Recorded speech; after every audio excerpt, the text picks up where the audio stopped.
Riigi Kaitseinvesteeringute Keskus ehk ERKIK on organisatsioon, mis tegeleb terviklikult Eesti kaitseinvesteeringutega. Korraldab hankeid kogu Kaitseministeeriumi valitsusalas ning haldab ja arendab nende kinnisvara.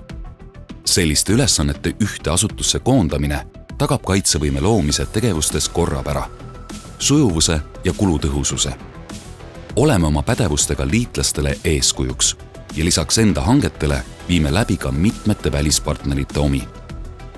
Seda arvestades valime tooteid nii, et need oleksid ühtlustatud nii Eesti-siseselt kui ka partnerriikide vahel. ERKIK investeerib oskuslikult järgnevates kategooriates. Relvastus, side ja radarid,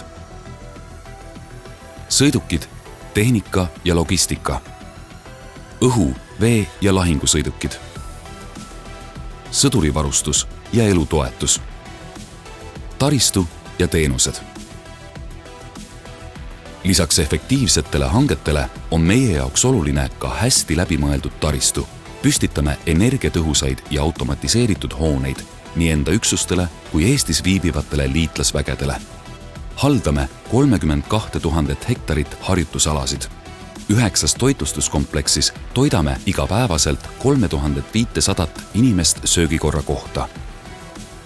Selle mahuka ostunimekirja juures näevad meie parimad spetsialistid iga päev asjatundlikult vaeva, et muuta hankeprotsessi üha professionaalsemaks ja kõigile läbipaistvamaks.